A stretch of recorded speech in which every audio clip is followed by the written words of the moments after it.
Gather around the campfire, for this is a story like no other. A tale of tragedy, survival, and horrors that echo through time. The story I will share with you today is complex, filled with nuance and ambiguous interpretations of the acts described. In the 17th century, an era marked by superstition and fear of the unknown, Victor de Shays was born, bringing with him a tragedy that would forever alter the fate of his family. Charlotte, his elder sister, came into the world first, but when Victor emerged, fused to her body like a malformed extension, chaos erupted. Victor's lower body was embedded into Charlotte's chest, his twisted legs wrapped around her muscles and organs. He was small, more like a deformed appendage than a complete boy. The birth was accompanied by horrifying screams, both from the infants and the midwife, who fled the house, shouting that a demon had been birthed by a witch. Thus began the persecution, not only against Charlotte and Victor, but also against their mother, Madeleine. The early years were filled with running and fear, but also moments of love and unity among the three. To Charlotte and Victor, life seemed like an endless game of hide and seek across the French countryside. But everything changed when Madeleine fell gravely ill. Pale and frail, she entrusted Charlotte with the task of stealing food, a duty the young girl carried out with the courage of someone who had no other choice. One night, when Charlotte returned to their shelter with stolen bread, she found Madeleine pale and coughing blood. Charlotte rushed to her. Mama, I got food. Look, Mama, you have to eat. Madeleine smiled weakly, her hand caressing her daughter's face. My strong girl, but I see how this is destroying you. I do what I must. I can't lose you. Charlotte cried, tears streaming down her face. Madeleine held the bread, but let it fall to the ground. You can't fight the whole world, Charlotte. Promise me you'll take care of Victor. He needs you. I promise, Mama. But you'll get better. I'll find help. I'll save you. Madeleine shook her head, her eyes full of sorrow. Sometimes, saving someone means letting them go.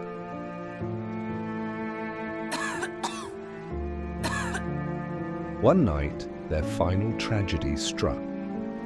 Flames surrounded their camp as witch hunters stormed in with torches and weapons. Madeleine was accused of witchcraft and, without a proper trial, tied to a tree.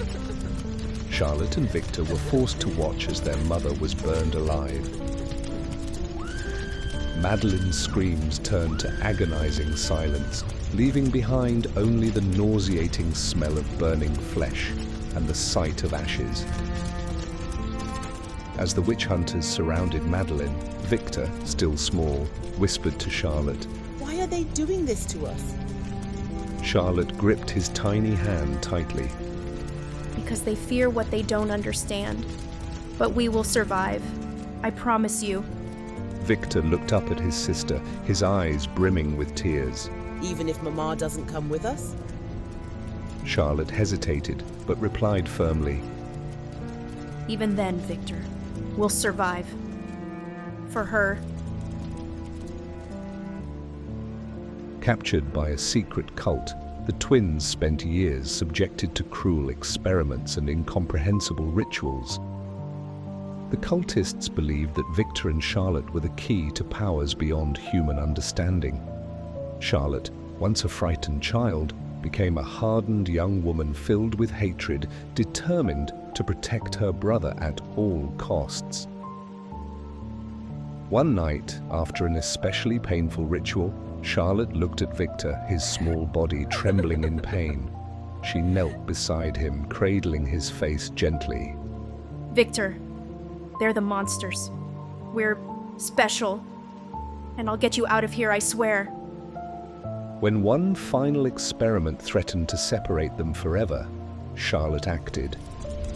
During the chaos of a failed ritual, she started a fire that engulfed the temple.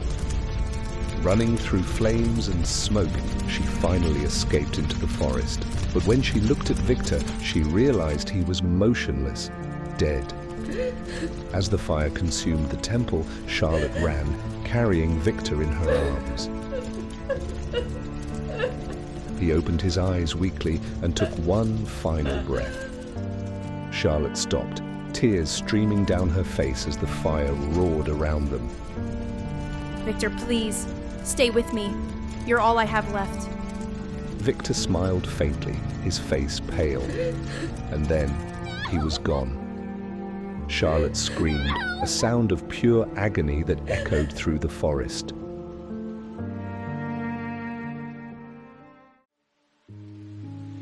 Years passed, and Charlotte kept Victor, now lifeless, attached to her body, a constant reminder of the presence that once comforted her. She continued fighting to survive until one fateful winter sealed her destiny. Weak and near death, she took shelter by a campfire in the forest. As the cold consumed her, something inexplicable occurred. Victor, dead for years, began to twitch. A dense fog enveloped him, and he fell from her body, alive once more, but different, feral.